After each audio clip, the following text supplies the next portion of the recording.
12절의 말씀 되겠습니다. 같이 볼까요? 시작. 네 부모를 공경하라. 그리하면 네 하나님 여호와가 내게 준 땅에서 네 생명이 길리라. 오늘 이 말씀을 보기 전에 우리가 이해를 하나를 좀 해야 될 것이 있겠습니다. 십계명에 이제 이걸 원어를 가지고 이렇게 해석을 해 들어가고 하나님께서 진짜 이 십계명에서 원하는 뜻이 뭔가를 밝혀내는 거죠. 이걸 우리가 설명을 해내는 겁니다. 그런데 여기서 피상적으로 하나님께서 주신 그 말들, 기록된 말들, 자 오늘 제 5계명이 네 부모를 공경하라. 그러면 땅에서 내 부모를 공경하는 것은 기본이에요. 진짜 내 부모를 공경하는 사람은 이 땅에 있는 부모를 공경합니다. 근데 오늘 이 부모가 뭔지에 대해서 우리가 해석을 하는 거예요. 그래서 십계명을 제가 얘기할 때 1에서 4계명은 하나님과 내가 하나가 된 한 몸을 이루는 계명이다 라고 말씀했어요. 5에서 10계명은 나와 이웃이 하나가 되는 계명이다 이렇게 구별했지만 사실은 우리가 쭉 가다 보니까 하나잖아요. 그죠?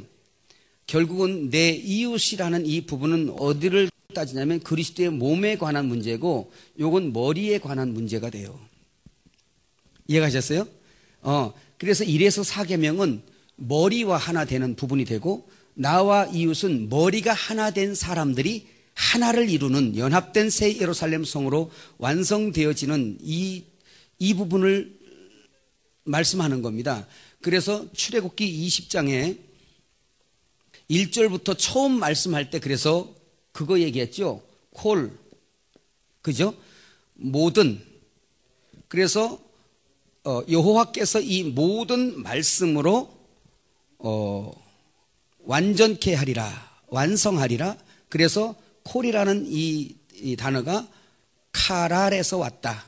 카랄. 그래서 카랄은 완전, 완성이란 뜻으로 여러분 첫 시간에 말씀 들었어요. 그죠? 기억납니까? 기억력도 좋으세요? 그러면 이 말은 뭐냐면 모든 말씀이 십계명이었어요. 십계명의 모든 말씀으로 마귀를 머리로 하고 마귀에게 속한 저 백성들을 데려다가 내 신부로 완성해 버리겠다 이거예요. 이게 십계명이에요. 그래서 십계명을 먹고 묵상하면 누가 변하냐? 내가 변합니다. 남이 아니라 내가 변해요. 실제 변함을 체험을 하는 겁니다. 자, 그런데 오늘 여기에서 보면 나와 이웃이라 그랬지만 사실 이 이웃이 누군가에 대한 우리가 이것을 봐야 되는데, 자, 우선 그것을 먼저 한번 볼까요? 여러분 공과 몇 페이지인가 모르겠네. 내 이웃이 누구인가? 여러분 페이지가 몇 페이지죠? 네, 거기 있습니까? 그 박스 안에 내 이웃이 누구인가? 누가복음 10장 37절 한번 읽어볼까요? 누가복음 이웃이 누군가? 25절에서 37절 말씀입니다. 같이 볼까요? 시작. 어떤 율법 교사가 일어나 예수를 시험하여 이르되 선생님 내가 무엇을 하여 영생을 얻으리까? 예수께서 이르시되 율법에 무엇이라 기록되었으며 내가 어떻게 읽느냐? 대답하여 이르되 내 마음을 다하며 목숨을 다하며 힘을 다하며 뜻을 다하여 주 너의 하나님을 사랑하고 또한 내 이웃을 내 자신같이 사랑하라 하였나이다. 예수께서 이르시되 네 대답이 옳도다. 이를 행하라. 그러면 살리라. 이렇게 말씀하시죠. 그런데 여기 지금 율법사와 말씀하는데 뭘 말씀하냐면 지금 십계명 이야기하는 거예요. 그죠? 그래서 네 목숨을 힘을 다하여 주 너 하나님을 사랑하고 내 이웃을 내 자신같이 사랑하라라고 그렇게 대답을 하니까 예수님의 대답이 네 대답이 옳도다. 이를 행하라. 그러면 살리라. 이 율법사가 지금 이걸 알고 있는 거예요. 그래서 예수님이 지금 칭찬하는 겁니다. 많은 사람들이 율법을 알고 율법을 가르치고 있는데도 불구하고 이걸 실제를 모르니까 지키고도 다 망하는데 이 율법 교사는 아는 거예요. 결국은 내 이웃을 내 몸처럼 사랑하면 되는데 그 이웃이 누구냐라는 것을 지금 예수님께서 해석해 주시는데 29절부터 볼까요? 시작. 그 사람이 자기를 옳게 보이려고 예수께 여짜오되 그러면 내 이웃이 누구이니까? 예수께서 대답하여 이르시되 어떤 사람이 예루살렘에서 여리고로 내려가다가 강도를 만나매 강도들이 그 옷을 벗기고 때려 거의 죽은 것을 버리고 갔더라. 마침 한 제사장이 그 길로 내려가다가 그를 보고 피하여 지나가고 또 이와 같이 한 레위인도 그곳에 이르러 그를 보고 피하여 지나가되 어떤 사마리아 사람은 여행하는 중 이르러 그를 보고 불쌍히 여겨 가까이 가서 기름과 포도주를 그 상처에 붓고 싸매고 자기 짐승에 태워 주막으로 데리고 가서 돌보아 주니라.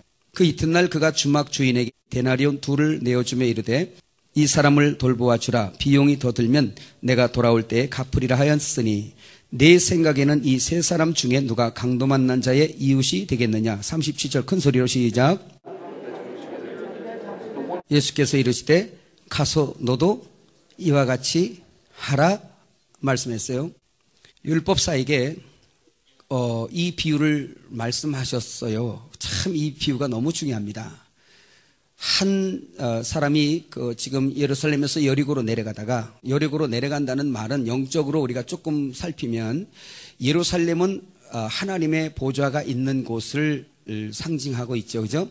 그래서 예루살렘에서 여리고로 내려간다는 의미는 어찌 보면 신앙이 떨어져 가는 거고 또 그 사망으로 내려가는 어떤 길목이라고 볼 수가 있어요. 그러나 이제 오늘 그거 포인트는 아니고, 내려가다가 강도를 만났어요. 이 사람이 강도를 맞아서 옷을 벗기고 거반 죽게 된 거예요. 피도 흘리고 그러지 않았겠어요? 강도 만났으니까. 그죠? 그래서 거반 죽게 되었는데 그 해 대제사장이 그 길을 지나가다가 강도 만난 자를 봤어요. 그걸 보니까 가서 달려들어서 거기에 자기 손을 펼쳐야 되는데, 이 사람이 누가 사람이 보는가 안 보는가 보면서 숨어간 겁니다. 이 사람들은 겉으로 율법을 지키고, 제가 첫날 말씀한 것처럼 이 사람들은 율법을 지키고 하나님 앞에 예배를 해도 뭔가 주님의 생명적인 실제적인 일을 하는 것이 아니라 거룩한 일을 빙자해서 하는데도 불구하고 자기 가치 기준을 상승시키는 신앙생활이란 말이에요. 교회 안에서도. 만일의 경우에 그 대제사장이나 그 레위인이 거기를 지나갈 때 많은 군중들이 있었다면 이 사람들 태도가 달라졌을 수 있어요. 왜? 사람을 보고 하는 신앙이니까. 사람들에게 존경받기 좋아하니까. 사람들에게 칭찬 듣기 좋아하니까. 사람들만 봤다면 내가 이렇게 자비로운 사람이라고 보여주기 위해서 그 강도에게 손을 펼쳤을 겁니다. 우리가 알듯이 어려운 사람들을 만나면 오늘 그래요. 우리가 만일에 그 길을 지나고 있었다면 내가 정신없이 나의 목적을 향해서 걸어가고 있는데 강도 만난 사람을 만났는데 거반 죽게 생긴 거예요. 내가 발걸음을 멈춰서 저 사람에게 내가 손을 대는 순간 내 재물이 손해될 것이고 나의 계획에 차질이 올 것이고 내 시간과 내 모든 것들을 거기다가 쏟아야 저 사람을 살리는 거예요. 누가 볼까봐 가는 겁니다. 레위인도 그렇게 했어요. 이 말씀은 예수님이 그들의 신앙을 알고 있는 거고, 또 거기에서 율법사에게 그들의 율법자들에 대한 겉사람의 신앙을 고발하는 겁니다. 너희들 신앙이 이 정도야. 지금 너희들 껍데기 신앙하고 있잖아. 근데 주님의 속마음이 또 있어요. 거기도. 그러나 나는 안다. 너희는 할 수 없어. 진심으로 너희가 할 수 없어. 그것만이라도 좀 발견했으면 좋겠는데, 그러면 내가 너와 함께서 너를 통하여 네가 할 수 있게 될 텐데. 그래서 성경은 예수님에게 집중시키는 겁니다. 여기서 사마리아, 그때 당시에 죄인이라고 취급받았고 개 취급했던, 유대교인들이 개 취급했던 사마리아 사람들, 그 사마리아 죄인 취급받은 그 사람은 그 길을 걸어가다가 강도 만난 자를 봤어요. 깜짝 놀라서 내일처럼 달려갔어요. 생명의 본능 따라 간 겁니다. 생명의 본능 따라 갔어요. 마치 부모가 자식이 교통사고 당하게 생겼는데, 아니 저 내 자식이잖아? 내 자식이면 달려가야 되지? 그렇지? 맞아, 그거 달려가자. 이거 부모 아니에요. 이 사람은 생명을 따라 움직이는 게 아니에요. 계산적인 사람이에요. 부모는 자식이 그런 일을 겪으면 자신도 모르게 달려가는 겁니다. 오늘 사마리아인이 강도 만난 자를 보고 달려가는 거예요. 달려가서 봤더니 거반 죽게 돼서 마지막 호흡을 하고 있는 겁니다. 그래서 포도주로 씻어요. 예수님의 피를 예표하죠. 그 다음에 기름으로 발라요. 성령을 예표하죠. 결국은 구원이에요. 그리고 그를 자기 짐승에 태워서 오늘 여러분 여기 주의 종들이에요. 저와 여러분들이에요. 강도 만난 강도는 마귀입니다. 마귀에게 당한 주님의 양들이에요. 거반 죽게 생겼어요. 주님이 구원해서 종들에게 맡겨놓은 거예요. 그래서 어디로 끌고 갔냐? 그래서 주의 종들은 주님이 오른손으로 붙들고 간다고 계시록 1장 2장 에베소 교회도 말씀하는 거 믿으시길 바랍니다. 그래서 종에게 맡겨서 주막집에 갔다가 맡겼어요. 교회입니다.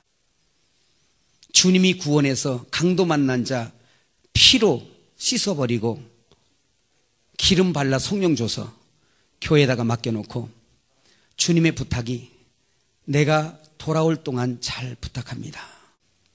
만일 이 영혼을 돌보는 데 있어서 부비가 더 들면 내가 돌아와서 갚겠소.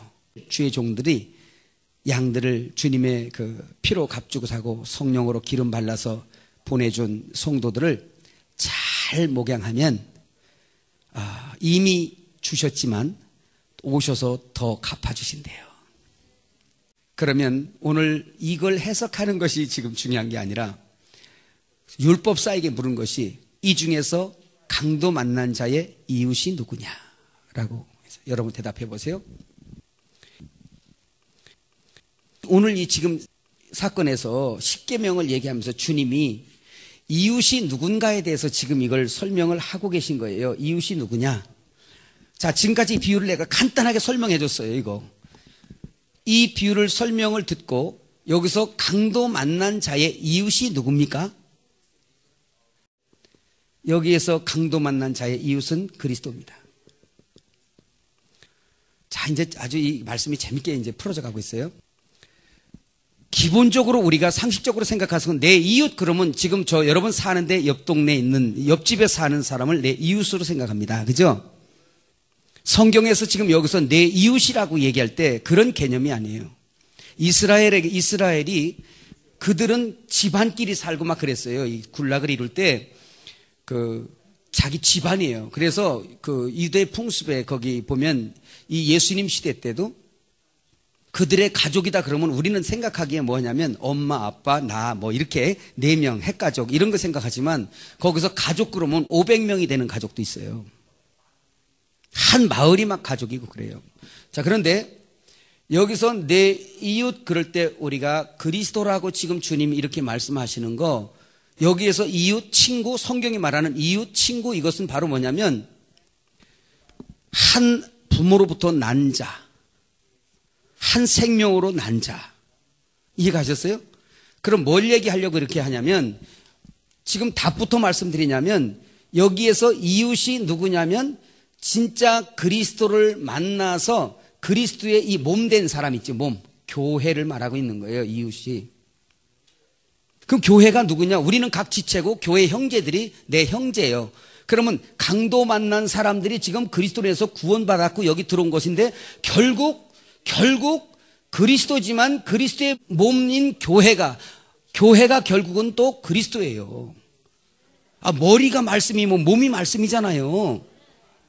이해 가셨어요? 이것이 해결되려면 오늘 머리 좀 쓰셔야 됩니다. 그래서 5에서 십계명을 할 때 해석이 지금 우리가 그동안에 알던 십계명 이거하고 주님이 의도한 십계명하고는 막 틀려버리는 거예요. 제가 분명히 말씀드리지만 네 부모를 공경하라 할 때 이 세상에 있는 부모는 당연히 공경해야 된다 그랬어요. 그래서 진짜 부모를 공경하는 것은 머리 달린 집, 뭐예요? 교회입니다. 교회를 섬기는 것이 부모를 공경하는 것이 되는 거예요. 이제 그것을 한번 풀어가 보도록 하겠습니다. 여러분 지금 이해가 다 안 가더라도 괜찮아요. 우선 그 공과에 한번 봅시다. 여러분 이웃과 하나 되는 계명 오늘 네 부모를 뭐 해라? 공경하라. 자, 이웃은 누구? 그리스도. 따라합시다. 이웃은 예수님. 우리가 강도 만났던 자죠. 우리를 구원하신 분이 누구세요? 예수님이세요. 그래서 오늘 이 중에 누가 강도 만난 자의 이웃이냐? 자비를 베푼 자니이다. 여기서 자비를 베푼 분이 누구예요? 주님이세요. 할렐루야. 그래서 이웃이 누가 된 거야? 우리는 강도 만난 자고 우리를 피로 씻어주고 기름 발라준 분이 누구예요? 이거 빨리빨리 대답을 크게 해주시면 진도가 빨리 나갑니다. 자, 근데 여기에서 부모 할 때 알렙 베트. 그래서 이게 부예요. 부. 한번 해봅시다. 아부. 네, 히브리어인데 몰라도 되지만 그래도 한 번씩 해보면 재미있습니다. 아부. 무슨 뜻이냐면 아버지, 조상, 하나님 아버지 이런 뜻입니다. 아버지, 조상. 은유적으로 하나님 아버지를 말씀하고 있습니다. 그러면 이 여기서도 이렇게 보면 그거예요. 자, 알레프 이것은 최초라는 의미도 있지만 하나님이라고 그래요. 하나님. 알파와 오메가이신 하나님 것처럼 알렙, 타우 되시는 하나님이세요. 그래서 알렙은 하나님을 이야기하고 베트 이것은 뭐냐면 집을 말씀하고 있습니다. 결국은 뭐냐? 부, 아버지가 뭐냐? 부, 하나님. 한번 다시 같이 이 히브리어 철자에 의미하고 있는 이 뜻을 보니까 아부 한번 해보세요. 아부. 알렙 베트인데요. 알렙은 하나님을 예표하고 있고 베트는 뭐라고? 집을 예표하고 있어요. 그러면 하나님의 집이면 어디요? 하나님의 집이면 교회. 여러분 감사해요. 하나님의 집 교회. 그래서 요한복음 14장에 보면 내 아버지 집이 나오는데 그 아버지 집이 저 위에 있는 하늘이 아니고 교회를 말씀한 거예요. 그건 이따가 말씀을 드리고 그 다음에 부만 있는 것이 아니라 또 뭐가 있어요? 알렙, 맴. 그래서 M인데 M. 따라 해봅시다. M. 이것은 또 요거는 알렙은 뭐라 했어요? 하나님이죠. 그죠? 하나님의 이 맴은 진리, 물을 예표하고 있으니 하나님의 진리가 있는 곳 어디입니까? 교회예요. 그래서 영적으로 뭐냐면 부모 그러면 여기서 이야기하는 십계명에서 이야기하는 부모 그러면 뭐냐? 교회라고 보시면 돼요. 그래서 교회는 뭐냐? 하나님의 집일 뿐만 아니라 교회는 여자로 표상이 되고 여자로 표상이 되는데 자, 하나님과 결혼한 곳이 바로 뭐냐? 교회입니다. 그래서 요한복음 14장 한번 돌아가 볼까요? 조금만. 요한복음 14장 1절부터 한번 보겠어요. 자, 같이 한번 읽어볼까요? 시작. 너희는 마음에 근심하지 말라. 하나님을 믿으니 또 나를 믿으라. 내 아버지 집에 거할 곳이 많도다. 그렇지 않으면 너희에게 일렀으리라. 내가 너희를 위하여 뭐를? 거처를 예비하러 가노니 가서 너희를 위하여 거처를 예비하면 내가 다시 와서 너희를 내게로 영접하여 나 있는 곳에 너희도 있게 하리라. 내가 어디로 가는지 그 길을 너희가 아느니라 라고 말씀했습니다. 자, 여러분 요한복음 14장 지금 해석하는 그런 시간은 아니지만 오늘 이 본문을 좀 이해하기 위해서 조금 말씀하면 예수님께서 제자들하고 복음을 전하죠. 그리고 이제 오늘 요한복음 14장까지 이렇게 오는데 주님이 십자가 지러 가시는 거예요. 13장에서 새 계명을 너희에게 준다 그러고 사랑하라고 그래놓고 주님이 내가 갈 거다. 주여 어디로 가시나이까? 내가 가는 것을 너희가 지금은 알 수 없지만 후에는 알 것이다 라고 말씀하는데 제자들이 불안했어요. 두려웠어요. 그랬더니 너희는 마음에 근심하지 말라. 하나님을 믿으니 또 나를 믿으라고 말씀하시면서 내 아버지 집에 거할 곳이 많도다 라고 했는데 오늘 이걸 우리 기독교가 어떻게 해석했냐면 다 그런 건 아니에요. 어떤 분들이 해석하기를 우리 장례식장 가도 매일 하는 게 이제 이런 거 아닙니까? 내 아버지 집 하늘에 가면 거할 곳이 많다. 이거는 요한계시록 그 뒤에 가서 이제 나오는 얘기고요. 요한복음 자체는 핵심 자체가 생명을 얻는 것에 초점이 돼 있어요. 하나님과 그 백성, 하나님과 그 아들, 이해가셨어요? 그래서 요한복음 14장의 이 해석은 여러분 오늘 집에 가서 가만히 보세요. 이제 이해가 안 가거든. 내 아버지 집에 거할 곳이 많은데 내가 아버지의 집에 거할 처소를, 너희가 거할 처소를 내가 예비하러 간다라고 가신 것이 어디냐면 십자가 지러 가셨어요. 십자가를 지러 가시고 십자가 지신 다음에 주님이 잠깐 아버지 앞에 갔다 오시죠. 영적으로. 그린 다음에 보혜사 성령으로 어디로 오시냐면 다시 우리에게 오시는 거예요. 너희에게 다시 오리라. 잠깐 있으면 내가 너희가 나를 다시 볼 거다. 깨달으시죠? 그래서 주님이 십자가를 지시고 부활하셔서 생겨난 것이 뭐냐면 교회예요. 교회. 그래서 요한복음 14장 그 뒤에 바로 보면 뭐가 나오냐면 주님이 이런 말씀하시죠. 주님이 가신다고 말씀하면서 내가 곧 길이요 진리요 생명이니 나로 말미암지 않고는 아버지께로 올 자가 없다라고 말씀을 하면서 죽어서 가는 부분이 아니고, 자 거기 10절부터 시작. 내가 아버지 안에 거하고 아버지는 내 안에 계신 것을 내가 믿지 아니하느냐. 내가 너희에게 이르는 말을 스스로 하는 것이 아니라 아버지께서 어디 계셔서 내 안에 계셔서 그의 일을 하시는 것이라. 내가 아버지 안에 거하고 아버지께서 내 안에 계심을 믿으라. 그렇지 못하겠거든 행하는 그 일로 믿으라고 쭉 말씀하시면서 주님이 어디로 오시냐. 16절 시작. 내가 아버지께 구하겠으니 그가 또 다른 보혜사를 너희에게 주사 영원토록 너희와 함께 있게 하리니 그는 진리의 영이라. 세상은 능히 그를 받지 못하나니 이는 그를 보지도 못하고 알지도 못함이라. 그러나 너희는 그를 아나니 그는 어디 너희와 함께 거하시며 너희 어디 속에 계시겠습니다. 보혜사 성령 in your spirit, 이 속으로 들어오시는 거예요. 왜 들어오시냐. 내가 너희를 고아와 같이 버려두지 아니하고 너희에게 오리라고 말씀하시면서 23절 시작. 예수께서 대답하여 이르시되 사람이 나를 사랑하면 내 말을 지키리니 내 아버지께서 그를 사랑하실 것이요 우리가 그에게 가서 그의 뭘 거처를 삼으리라고 말씀합니다. 거처가 뭐예요? 집이에요. 하나님 거하실 집, 성전. 그래서 개인적인 성전, 단체적인 것은 두세 사람이 내 이름으로 모인 곳에 나도 그들 중에 있으니 라고 말하면서 교회가 아버지 집이었단 말이에요. 여러분 이것을 다 설명할 것 같으면 신부단장 그 설명하면서 새 예루살렘까지 이거 설명하면 아주 그냥 너무너무 퍼펙트하게 이게 연결이 돼요. 그래서 하나님께서 원하시는 게 뭐냐면 이 교회를 주님이 원하시는 거예요. 그럼 제가 이랬어요. 교회가 아버지 집이면 거할 곳이 뭐지? 내가 거할 처소가 어디지? 아버지는 예수님 안에 있고 예수님은 아버지 안에 있는데 내가 거할 처소는 어디야? 어디예요? 예수 안에. 그건 당연히 예수 안에 있죠. 여러분, 이걸 자꾸 설명을 해야 되니까 이제 시간이 좀 가는데, 우리가 주기도문에 이런 걸 기도하고 있어요. 여러분 알고 하든 모르고 하든 이런 기도하십니다. 뜻이 하늘에서 이루어진 것 같이 땅에서도 이루어지이다. 그럼 뜻이 하늘에서 이루어진 게 뭐예요? 그것은 성삼위 하나님이 서로 내재하고 계신 거예요. 아버지는 아들 안에 있고 아들은 아버지 안에 있고 아들은 성령 안에 있고 하면서 하나를 이루는데, 하나를 어떻게 이루냐? 서로 안에 거하면서 하나를 이루어요. 아버지가 내 안에 계신다고 말씀하잖아요 지금. 그죠? 나는 아버지 안에 있단 말이에요. 서로 증거하세요.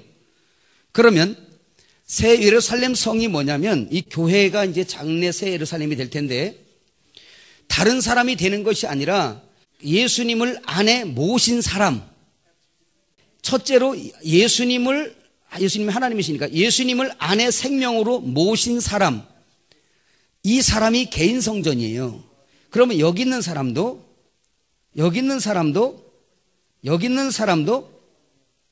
예수님의 살과 피를 나누어 먹고 마신 사람들, 이 사람들이 주님의 요한복음 17장 기도에 이게 나오는데, 아버지여 우리가 하나 된 것 같이 저들도 하나가 되어 우리와 함께 있게 하옵소서. 이 기도가 요한복음 17장 기도의 중요한 내용인데요, 이 기도가 완성된, 주님의 기도가 완성된 장이 어디냐면 요한계시록 21장입니다. 새 예루살렘 성. 이 빛이 보이면 이거는 이제 진짜 안녕히 가셔야 돼요. 그래서 뜻이 하늘에서 삼위 하나님이 하나 된 것처럼 우리도 하나가 되기를 원한다. 그래서 여기 무슨 비밀이 있냐면 내 안에 첫째로 주님이 거하셔야 되고 내가 주님 안에 거하는 그리스도의 생명을 가진 자로서 저 자매가 내 속에 거하고 내가 저 자매 속에 거하고 우리 하나 됩시다. 그러니까 우리가 베다니 이름으로 하나 됩시다. 베다니 이름은 언제라도 없어질 수도 있어요. 저 예루살렘 성이 없어진 것처럼.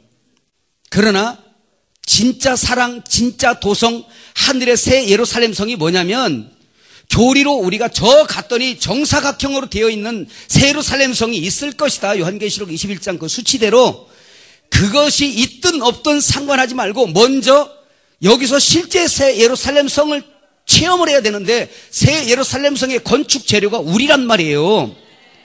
이기는 자여 12 기초석인 제자들로 되어 있단 말이죠. 오늘 우리는 거기에 재료가 돼서 건물마다 서로 연결하여 하나님의 거하실 초소로 지어져 가고 에베소 2장 22절부터 보면 그게 나오잖아요. 그죠?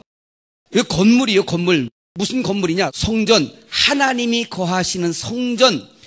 이 그냥 개인적으로는 성전 그러면 한 사람이 성전이에요. 그러나 이 건물마다 서로 연결해요. 옆 사람 한번 시작. 건물마다 서로 연결하여 왜? 하나님이 거하실 처소로 지어져 가고 이게 교회예요. 그러니까 내 안에 그리스도가 보이거든 아무나 내 마음문을 열어 저를 영접할 수 없어요. 내가 그리스도를 마음 열어서 영접하여 그리스도가 내 안에 사신 것처럼 나에게 그리스도의 냄새, 그리스도의 향기, 그죠? 냄새의 향기죠. 그리스도의 형상이 보이지 않거든 여러분은 마음을 열어놓으면 안 돼요. 그러나 같이 이렇게 살면서 저에게서 그리스도를 발견할 때 나는 그리스도를 사랑하거든요. 여러분은 그리스도의 지체에 지금 이미 들어와서 우리가 하나 되는 것은 그냥 말로 하나 되는 것 그것은 장난이에요. 어떤 것도 다 깨집니다. 그러나 그리스도 안에서 서로 내게 담은 사람 생명으로 연결하여 저가 내 안에 살아 안 깨져요. 영원히 갑니다.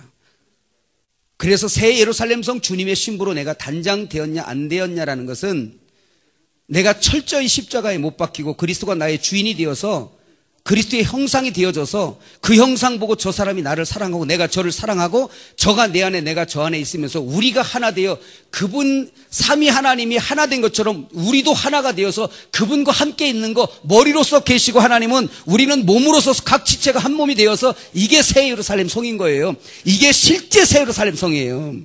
만일에 우리가 땅에서 이 새 예루살렘 성을 발견할 수 없다면 여러분 거기가 없습니다. 주님은 실제 도성을 얘기하고 있지 허상적인 것을 얘기하는 게 아니에요. 믿어지면 아멘. 그래서 부모를 공경한다는 말은 여러분 우리가 처음에 이런 말 했죠. 그림자를 보고 실제를 본다. 그러면 이 땅의 부모를 보고 뭘 봐야 돼? 하늘 부모를 봐야 되죠. 자 다시 말합니다. 그림자를 보고 실제를 보라. 이 땅의 부부를 보고 영적인 부부를 보라.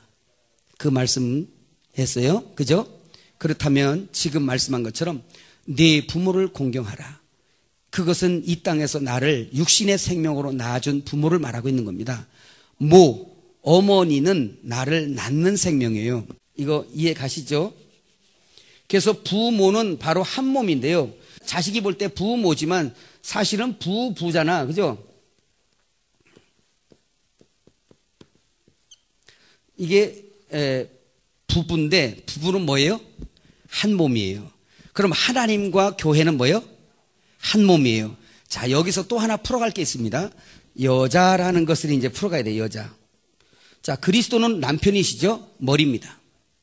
하와는 여자예요. 여자는 생명을 낳는 거예요. 이해하셨습니까? 여러분 갈라디아서 보면은 하늘에 그 어머니라는 말이 나오죠. 그래서 어머니 교회라는 데도 생기는 데가 있어요. 어머니 교회. 예. 근데 이제 안상홍 증인회 같은 경우는 이런 거를 또 잘못 곡해해가지고 이상하게 풀었는데 여기에서 그러니까 하나님 어머니 막 그러잖아요.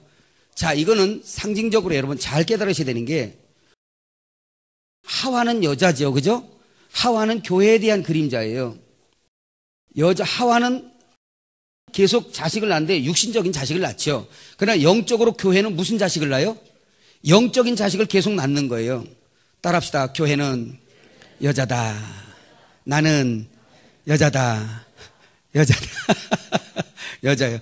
제가 우리 하나님께서 우리는 그러한 교리가 없지만 하나님께서 우리를 정리하시고 다시 한번 세상에 살아보라고 한다면 저는 여자로 한번 태어나 보고 싶어요. 왜 그러냐면 신부단장을 공부하다 보니까 나는 남자의 표상만 갖고 있잖아요. 여자는 남자를 의존하잖아, 머리로. 그 생명의 본시 있는 거거든요. 근데 우리는 지배하는 이런 본성을 갖고 있어요. 왕기질이 있어서 남자들은. 근데 여자들은 의존한단 말이에요. 이게 교회가 그리스도를 의존하는 거거든요. 그죠? 그래서 여자가 한번 돼보고 싶어. 남자 돼보고 싶지? 야, 지으신 대로 만족하는 저는 하나님을 만족케 하겠어요? 자, 근데 보세요. 여기서 왜 여자가 교회냐? 교회는 자꾸 뭐를 낳아? 생명을 자꾸 낳아요. 자, 이 교회가 자꾸 낳다가 뭐까지 낳냐? 사내아이까지 낳아. 계시록 12장 1절부터 5절에 보면 해를 입고 12별이 머리에 있고 관을 쓰고 발 아래에 달이 있는 여자가 있어요. 우주적인 여자죠. 엄청 큽니다. 이 여자가 또 역시 여자기 때문에 뭐해? 생명을 낳는 기능을 가졌어요. 그래서 그 사내아이를 낳는데 그 사내아이는 여자보다 좀 강한 자죠. 그래서 보통 이 교회는 그 신앙이 완전치를 않아요. 근데 이 사내아이가 어디서 나오냐면 교회 안에서 나와요. 요한계시록 12장 해석입니다. 그래서 이 교회 안에서 순교자가 난다는 얘기예요. 그 사내아이가 순교자거든요. 다 순교자들. 근데 여자라고 해서 사내아이가 아니라는 거 이제 위로받고 사내아이가 되도록 도전하시기 바랍니다. 그래요. 이 여자인 교회에서 사내아이가 나는 것은 이 교회 여자보다 뛰어나고 유력한데 그게 어느 기준이냐면 그리스도의 기준이에요. 그리스도가 남자거든요. 그래서 사내아이 신앙으로 올라가는 것은 그리스도의 장성한 분량에 이르는 것을 말씀하고 있어요. 그 사람들이 순교자들이에요. 마지막 때 진리를 가지고 죽겠다는 거지. 예, 이곳에서 그런 분들 많이 계셨으면 좋겠어요. 할렐루야. 예. 그래서 이 여자가 어디로 발전하느냐? 계시록 12장에 있는 여자가 어디로? 계시록 21장 새 예루살렘 성이 여자예요. 그 여자는 어떤 여자냐? 그동안에 하나님이 머리로서 자기 몸된 교회 여기에 계속 공급해서 이제는 흙의 성분을 다 제거받고 이제 금은 보석으로 완성된 이 사람들, 오직 이마에 하나님과 및 어린 양 이름이 새겨진 자, 머리가 그리스도가 되어진 자, 그의 몸, 그 사람들이 바로 새 예루살렘 성인데 그 사람들이 바로 신부예요. 믿어지세요? 대단히 교회 이 말씀 많이 들었을 것 같은데, 그죠?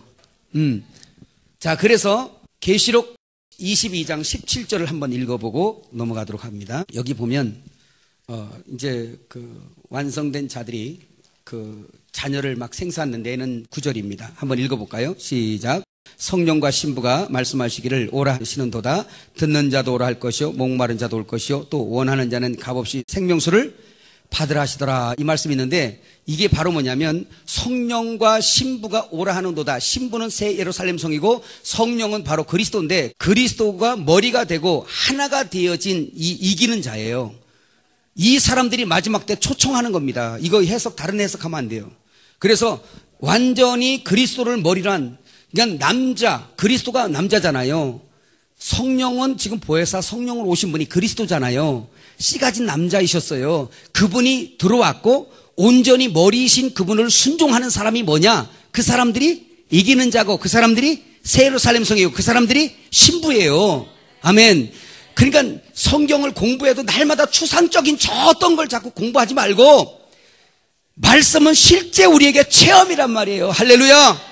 아주 환장하겠어 그냥 이것 때문에. 막 지금 다니다 보면 계속 교리적으로 새 예루살렘 성도 저 하늘에서 지금 붕 떠있는 어떤 목사님 그거 거리가 상당하겠는데요. 환장했어요. 그리스도의 말씀을 여러분이 성령으로 온전히 순종한다면 그분이 머리로 되어진 겁니다. 그렇게 되어진 사람들이 뭐냐면 사내 아이고, 사내 아이가 이기는 자들이고, 이기는 자들이 누구냐? 또 여자예요. 그게 바로 새 예루살렘 성이란 말이에요. 그 이 새 예루살렘 성이 오라 하는 도다, 이 말은 뭐냐? 생명수를 받아 마셔라. 이 말은 생산 얘기하는 거예요. 생산. 내 안에 있는 그리스도 더불어서 생명을 받아가지고, 내가 여자니까 받아가지고 뭐 한다는 거예요? 뭐 한다는 거예요? 새별이 낳았잖아. 뭐 한다는 거예요?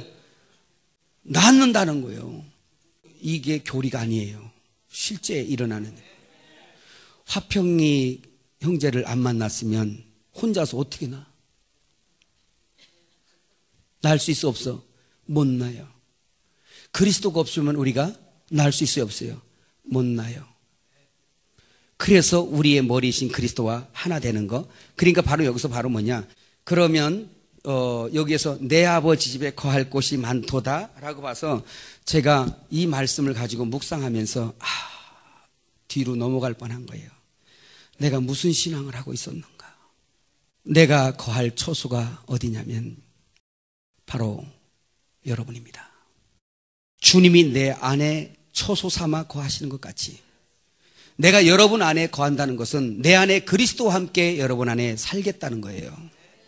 이게 살 때 진짜 사랑이 되어지는 거예요. 여러분이 내 속에 있으면 여러분이 나한테 목사님 저한테 기도해 주세요 라고 말 안 해도 기도가 나가게 돼 있어요. 여러분 자식이 내 안에 살고 있기 때문에 그 자식이 나한테 기도해 달라고 안 해도 기도가 되어지는 거야. 이거는 흉내내는 것이 아니에요. 되어지는 거예요. 실제예요 이것이. 저기 노 목사님 계시지만 미국하고 한국하고 거리가 좀 됩디다. 아주 한 번 올라 그러면은 십자가를 넘어오는 것 같아요. 근데 멀리 있지만 뭐 다 있지만 이제 예표로 그냥 한 분을 얘기하면 제가 노 목사님을 사랑하죠. 저가 아프면 내가 아프죠. 왜 그러냐? 내 속의 장기가 아프면 내가 아픈 거예요. 내 속에 살기 때문에 내가 아픈 거예요. 내가 죽을 병이 들렸다 이래 하니까 저가 울었어요. 왜 그럴까요? 내가 저 안에 살고 있기 때문에 그런 거예요. 저가 내 초소예요. 내가 거할 초소예요. 세상에 예수 믿고 났더니 내 초소가 너무 많아졌어요. 여기도 내 초소, 여기도 내 초소, 여기도 내 초소, 여기도. 여러분들도 제 속에 살고 싶으세요? 제 마음에는요 아직도 빈 방이 너무 많아요. 언제라도 들어와서 하시겠다면 세를 내어드립니다. 물론 세는 공짜입니다. 그러나 그리스도를 머리로 모시고 오셔야지 됩니다. 아무리 돈을 많이 가져와도 그리스도를 모시고 오지 않으면 제 안에 살 수 없어요. 그래서 진짜 사랑이 뭔지가 우리의 삶 속에 교회 안에서 표현되지는 거예요. 그 보이는 형제를 사랑치 않으면 보이지 않는 하나님은 어떻게 사랑하냐고요? 당신 속에 하나님, 내 속에 있는 그리스도가 나타남의 역사예요. 이게 실제 예루살렘이에요. 그래서 형제를 실족해 하는 것이 얼마나 큰 죄인 줄 주님이 왜 그렇게 크게 다루셨을까? 연자맷돌을 목에 달고 바다에 빠추기 났대. 우리는 쉽게도 형제를 실족하게 하는데 왜 그런가 봤더니 그리스도가 그 속에서 성전에 계시면서 그를 온전하게 하나님 형상을 회복하시는 일을 하고 계시는데 우리가 그를 실족하게 하게 되면 이 성전이 초토화되고 무너져가지고 이방왕이 다스려 마귀가 다스려 시험 든 겁니다. 주님의 건축이 무너지고 있어요. 주님의 건축이 중단된 겁니다. 새 예루살렘 성으로 완성되어 올라가야 되는데 중단된 거예요. 그래서 형제를 실족하는 것이 이렇게 큰 죄인 줄 뒤늦게 알았어요. 그에게 가서 성전을 수축해 주기 위해서 자존심 같으면 안 갈 텐데 그거보다 내 자존심보다 더 큰 것이 그리스도가 저 안에서 성전을 세우고 하나님의 형상을 세워가고 있기 때문에 그것이 더 급한 거예요. 가서 미안하다. 저 안에 있지만 저 자존심 있어서 용서도 안 구하고 이랬던 사람이야. 미안해. 미안하다는 그 말에 무너졌던 성전이 수축이 되고 세워지면서 그리스도가 통치하며 다시 사랑이 회복되는 거. 이게 성막의 그 모든 재료들이 서로 연하여져서 한 성을 이루듯이 우리 모두가 각각 새 예루살렘 성의 건축 재료이니 우리 모두가 실제 서로 거하여 연하여져서 그리스도가 있는 생명마다 서로 연하여져서 하나를 이루는 진정으로 사랑의 도성이 이루어지는 걸 체험하는 여러분 되시길 바랍니다. 그 예루살렘이 없다면 저 예루살렘 없어요. 이게 감춰져 있단 말이에요, 이게. 그러니까 내 신앙만 좋으면 되고, 실족하거나 말거나, 나만 먹고 살면 되고, 나만 좋으면 되고, 오늘 이 빛이 열어지면서 내가 왜 돈을 벌어야 되고, 내가 왜 배워야 되고, 배우는 목적이 뭐고, 버는 목적이 뭐고, 사는 목적이 뭐고, 이런 것들이 다 풀려버리는 거예요, 그냥. 하늘의 새 예루살렘 성이 건축되어지는 역사. 부모를 공경하라는 얘기는 이 땅의 부모는 그림자이기 때문에 실제를 공경한다면 그림자도 공경해야지요. 그래서 여기에 부모를 공경하라는 이 말에 카바드라는 이 말이 카바드, 거기 여러분 공과에 나오죠? 그래서 성경은 누구 얘기가 아니라 그리스도 얘기예요, 다. 그래서 뭘 보더라도 그리스도를 설명해 내야 됩니다. 달을 보고도 설명을 해내야 되고, 풀을 보고도, 또 성경을 보고도, 어떤 걸 보고도 그리스도와 그의 사역을 여러분들이 설명해 낼 수 있다면 참 하늘의 안목을 가진 거예요. 카바드라는 이 말이 공경이라는 말인데, 부모를 공경하라 할 때 카바드, 무겁다, 뭐라고요? 무겁다, 힘들다, 괴롭다, 그러나 영광스럽다, 인자가 영광을 얻을 때가 되었도다. 이 공경을 누가 했냐? 여러분 이렇게 생각할 수 있어요. 우리 집 부모요, 제가 공경하죠. 그림자예요. 당연히 공경해야 돼요. 실제가 그러면 그림자도 그래야 되는 겁니다. 그래서 그리스도와 관계가 좋은 부부는 실제 부부도 좋은 거예요. 실제 그리스도와 사이가 좋은데 부부가 안 좋다? 이건 언밸런스인 거예요. 이건 뭔가 아니에요. 아직도 더 가야 되는 문제가 있는 겁니다. 그럼 보세요. 여기서 지금 부모를 공경했다는 얘기는 오늘 부모가 지금 우리는 누군 줄 알았어요? 이제는 새 예루살렘 성이요, 뭐 교회라는 걸 봤어요. 교회를 누가 공경했어요?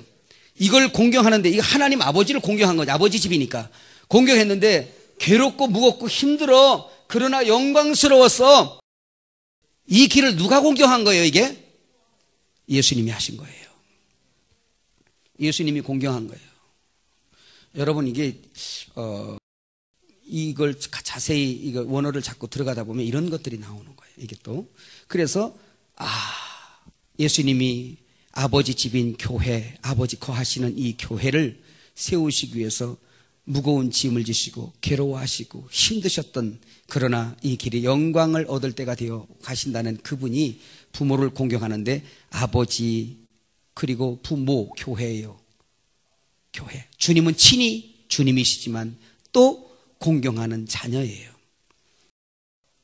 머리 달린 집, 아버지 집, 교회를 공경한 분이 그리스도입니다.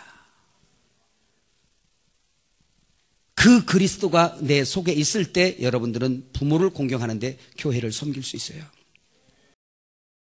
여러분, 이 교회는 내 친육신의 부모도 이 안에 들어오면 형제 자매예요.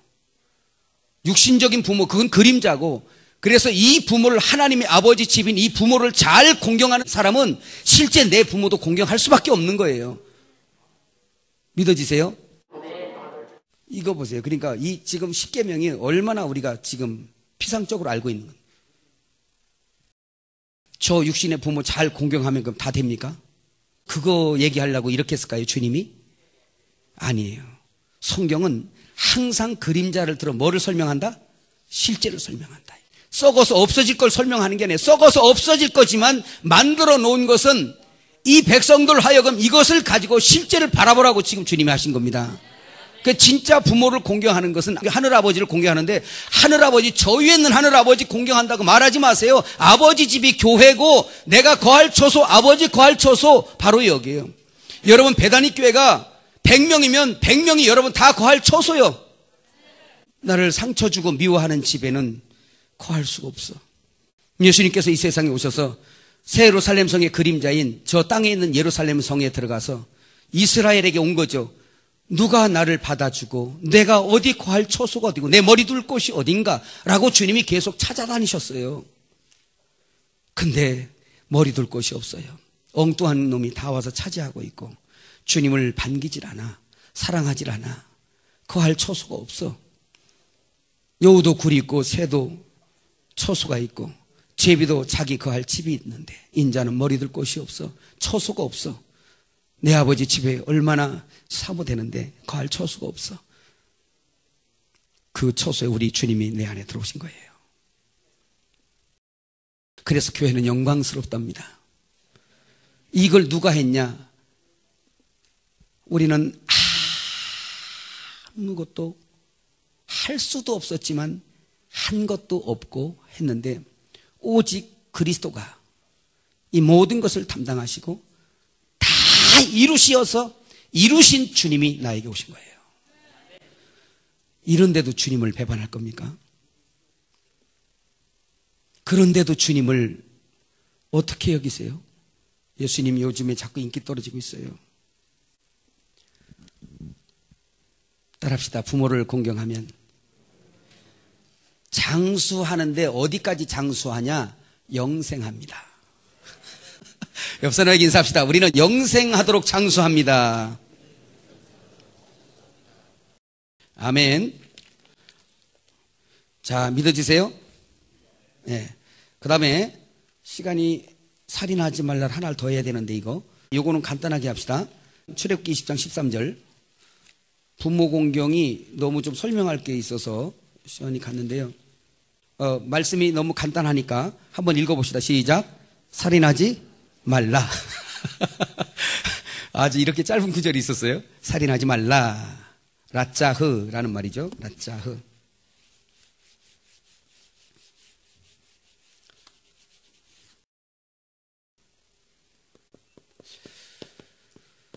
라짜흐라는 이 말인데 살인하다, 살생하다, 암살자, 산산조각내다, 살인하다, 살생하다 이런 뜻을 가지고 있습니다. 아까 그 정리를 할 때 참 이거 얘기 안 해줬네요. 5계명도 주님이 말씀하시고자 하시는 건 뭐죠? 그러면 결론이 이제 알겠네. 여기까지 왔으면 이제 설명할 수 있겠죠. 그죠? 5계명이에요. 너희는 지금 부모를 공경하지 않고 있어 이 뜻이에요. 그래서 너희는 저주받고 죽어나가는 거야. 이걸 설명하신 거예요. 주님이. 이걸 말씀하시고 싶었던 거예요. 근데 그 말씀이 뭐냐? 나는 내 아버지의 말씀, 아버지의 명령이 영생인 줄 안다. 나는 아버지 안에 거하고 아버지는 내 안에 거하고 나는 아버지를 섬긴다. 그거예요. 그런데 너희는 아버지를 공경하지 않는다. 그거예요. 근데 또 한마디로 뭐냐? 주님이 이러고 싶으신 거예요. 너희는 내가 없이는 부모를 공경할 수 없어. 이거예요. 예수님이 아니면 하나님께로 나아갈 자가 없다 이 말이에요. 하나님 아버지 집을 섬길 자도 없다 이 말이에요. 깨달으세요? 또 마귀에게 그러는 거예요. 마귀야, 너는 지금 내 부모 집, 내 집, 아버지 집을 지금 파괴하고 있잖아. 지금 공경하는 게 아니라 부모의 마음을 찢어놓고 있잖아. 네가 지금 마귀에게. 그래서 너는 정죄받는 거예요. 그래서 너는 심판받는 거야라고 마귀에게 지금 주님이 하시고 싶은 거예요. 또 말씀을. 이게 5계명이었어요. 6계명 뭐라 그랬어요? 살인하다, 산산조각내다 이런 뜻인데 이것도 역시 마찬가지겠죠. 그동안 많이 설명했으니까 살인하다라고 할 때 살인하지 말라라고 주님이 말씀하시는데 이제 여러분이 해보세요. 아버지 마음을 시작. 아버지가 하고 싶었던 진정한 말 시작. 너희는 지금 그렇지. 너희는 지금 살인하고 있어. 너희는 다 죄인이야. 성막에 피가 마르기도 전에 너희는 계속 살생을 하지. 그 잡는 짐승이 누군 줄 알아? 그게 바로 나야. 너희는 의인을 살인하고 있어. 지금 계속 죄짓고 있지. 너는 나를 살생하고 있어. 그 뜻이에요. 그들은 죄를 지을 때마다 양을 갖다 잡고 소를 갖다 잡으면서도 그 양과 소가 내가 이 양을 하나 칼로 목을 따고 각을 뜨는데 내가 지금 예수님을 내가 지금 찔러서 내가 각을 뜨고 있다고 생각하면 죄짓기가 쉽겠어요? 너희는 이 양을 잡으면서도 내가 너희의 죄를 위해서 죄 질 때마다 내가 죽어야 하는 나를 봤어야 됐다. 너희가 죄를 쉽게 짓지만 죄 한 번 질 때마다 나는 죄가 없는데도 내가 죽어야 된다. 너희는 수없이 살인하고 있어. 너는 지금 살인하고 있어. 그러면서 마귀에게 주님이 하고 싶은 거예요. 사탄아, 너는 계속 나를 죽이고 있구나. 계속 죄를 짓게 해서, 사람들로 죄 짓게 해서 결국은 내가 죽을 거잖아. 너는 살인자야. 너는 처음부터 살인자야. 여러분, 우리는 죄를 너무 쉽게 짓잖아요. 그 사람들이, 유대교인들이 날마다 성막에서 제사하고 성전에서 제사하면서 소 잡고 양 잡고 비둘기 잡고 피 흘리면서도 그것이 그냥 당연히 예배의 형식 가운데 하나씩 있는 번제를 드려야 되는, 그렇게 잡으면은 그냥 죄는 그냥 싹 없어지는 거예라는 가슴을 찢지 않는 타성에 젖어버린 그런 매너리즘에 빠져버린, 혹시 그런 예배 여러분 지금 드리고 있는 거 아닙니까? 요한복음 8장 44절을 한번 읽어보도록 합니다. 시작. 너희는 너희 아비 마귀에게서 났으니 너희 아비 욕심대로 너희도 행하고자 하느니라. 그는 처음부터 살인자요 진리가 그 속에 없으므로 진리에 서지 못하고 거짓을 말할 때마다 제 것으로 말하나니 이는 그가 거짓말쟁이요 거짓의 아비가 되었음이라. 이렇게 말씀하고 있는데, 저는 처음부터 살인한 자요 라고 이렇게 말씀하죠. 이 말은 보세요, 처음부터 살인자다, 가인을 우리가 생각하게 됩니다. 그죠?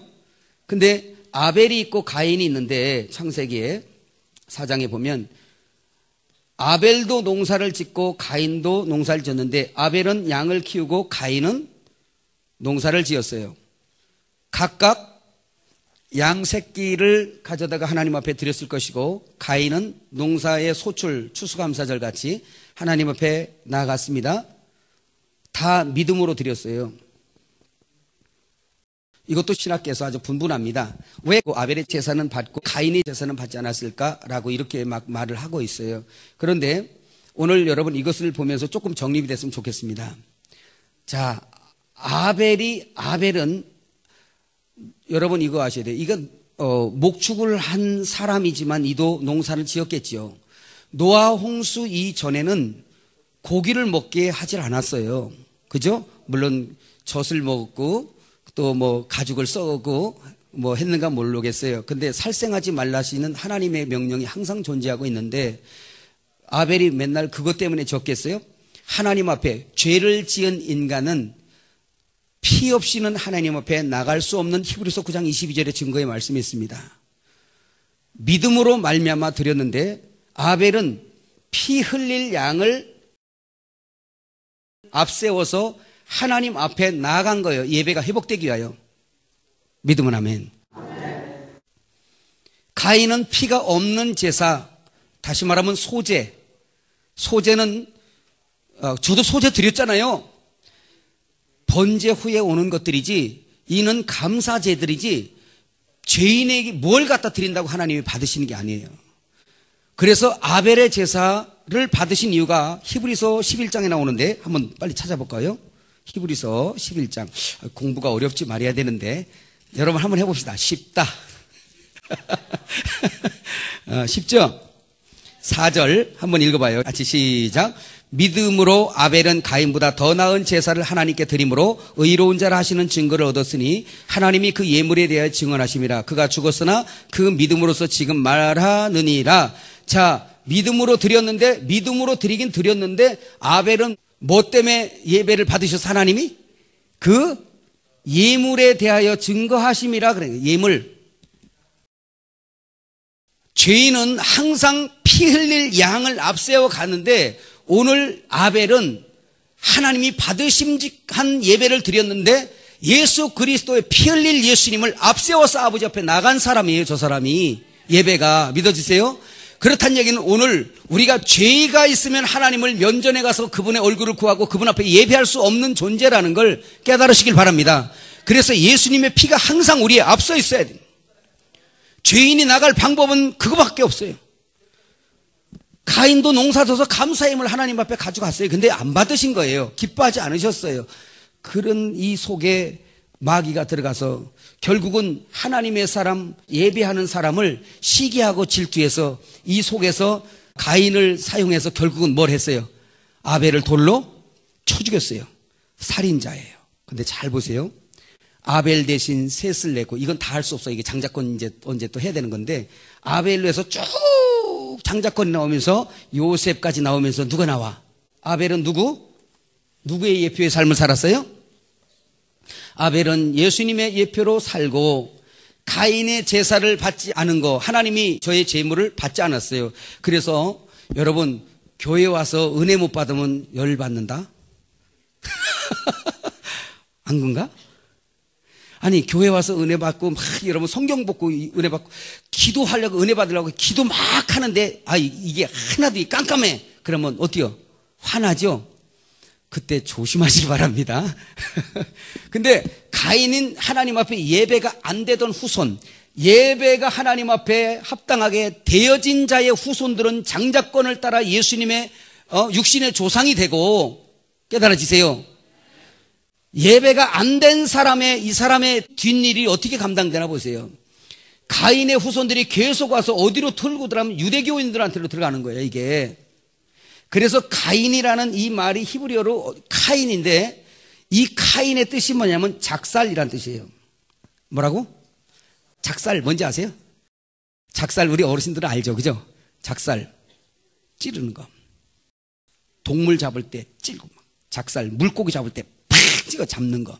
이 작살이라는 이 명사인데요, 가인이라는 말이. 이게 동사로 쓰여질 때는 단단히 찌르다 이런 거예요. 단단히 찌르는. 동사로 쓰여질 때는 카인이라는 이 말이 단단히 찌르다라는 말씀이에요. 그러면 뭔지 생각이 좀 나죠? 예? 가인의 후손으로 계속 와서 그 영이 유대교인들한테 와서 요한복음 8장 44절에 주님이 말씀, 너희 예비가 마귀다. 너는 처음부터 살인자다. 이해했죠, 이제? 그래서 이 후손이 여기 와서 이 속에서 결국은 누구를 죽여?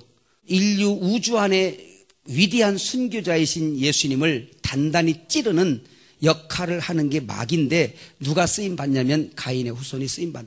지금 이 가인의 후손보다 그 영이, 이 속에 있던 영이 이쪽으로 흘러 타는 거예요. 예수 믿는 사람에게 악한 영이 들어오듯이. 그래서 마귀에게 쓰임을 받아서 결국은 예수님을 죽이는 살인을 하는 역사가 일어나는 거예요.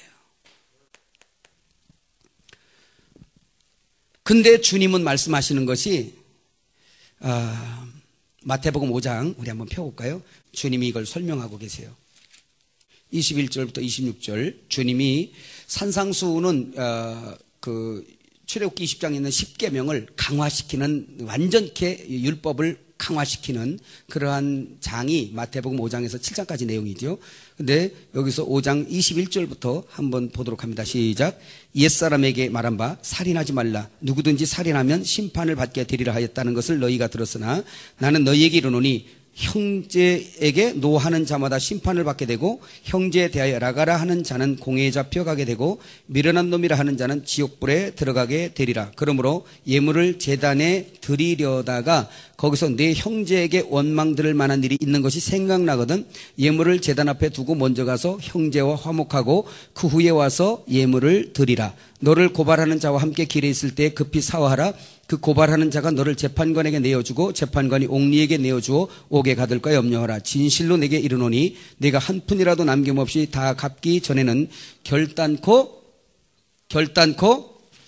그곳에서 나오지 못하리라. 이 말씀을 하셨는데, 지금 형제라는 것은 아델포스, 형제는 한 부모에게서 난 자를 말하고 있습니다.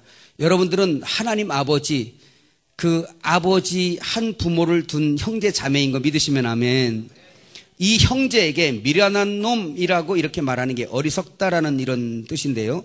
라가라, 이 말은 머리가 빈 놈, 원문의 뜻입니다. 머리가 빈 놈이라고 하는 자, 노하는 자, 성나게 하다. 여러분, 옆 사람을 성나게 해본 사람, 에?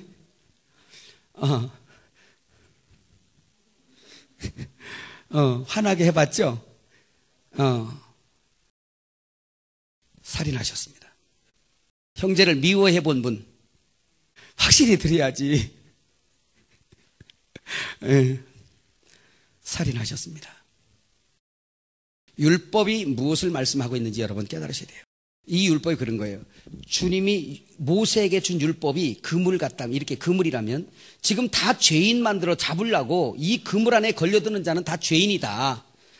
이렇게 했는데 이 유대교인들이 아까 얘기했지만 율법의 겉에 말들만 지키지 속의 뜻을 모르니까 나 몇 개 지켰어요? 나 의인이죠? 요렇게 하면서 율법을 빠져나가네. 죄인에게서 자꾸 의인 쪽으로 스스로 빠져나가려고 그러니까 예수님께서 마태복음 5장과 7장 사이에서 율법을 강화시켜 버린 거예요.